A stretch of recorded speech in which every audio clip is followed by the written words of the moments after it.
I stood there for a while and took it all in, really took it all in.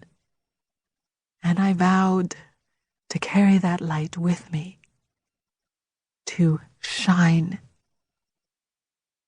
to be like the sun, warm, loving, bright. As I got on my bike to ride home, I couldn't help but smile, and smile big. Writing this from my apartment in nature that has felt like home since the first moment I walked in, the same gorgeous sunlight is shining on my face as it streams through the second bedroom window where my little desk is set up. This is the happiest morning.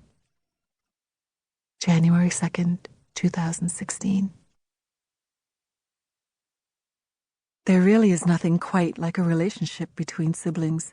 So much is learned about love.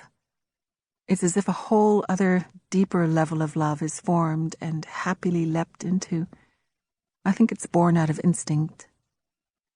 When I look at photos of David and me when we were toddlers, the feeling of love is so palpable in the images.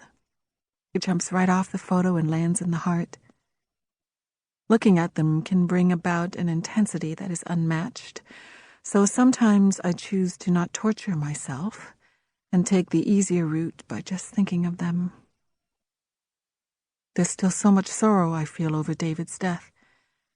No doubt because it was so damn premature, and instigated and followed through by his own hand.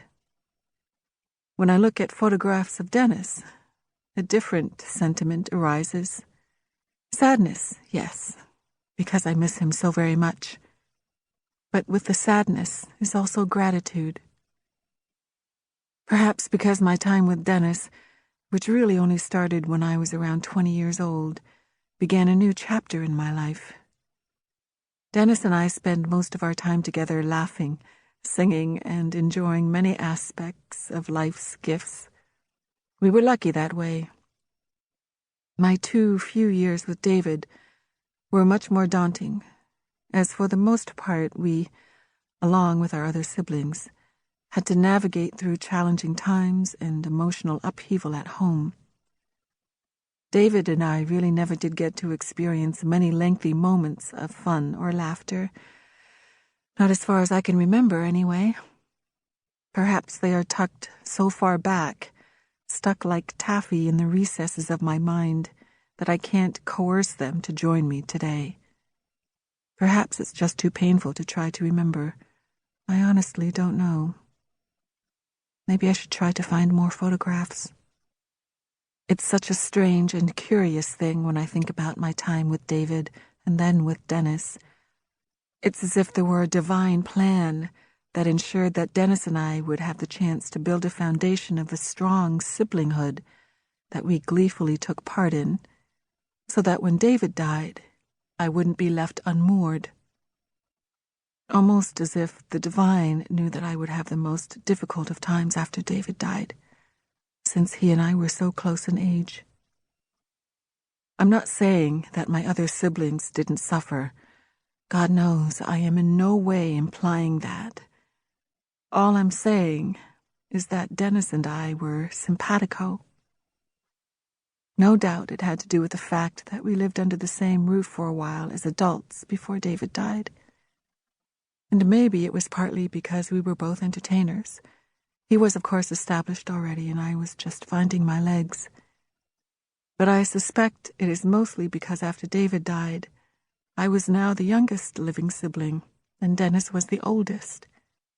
So as nature would have it, the oldest wants to look out for the youngest. You know what? That's the very first time I've acknowledged that truth. Swear to God. Wow. How did I not see that before? Maybe because Denis and I always felt so much closer in age than we were. Now I see clearly how his beautiful and enduring devotion, protection, and support came forth instinctively as the eldest one. Perhaps subconsciously. And perhaps, just perhaps, He may have felt that since he wasn't really around for David's life.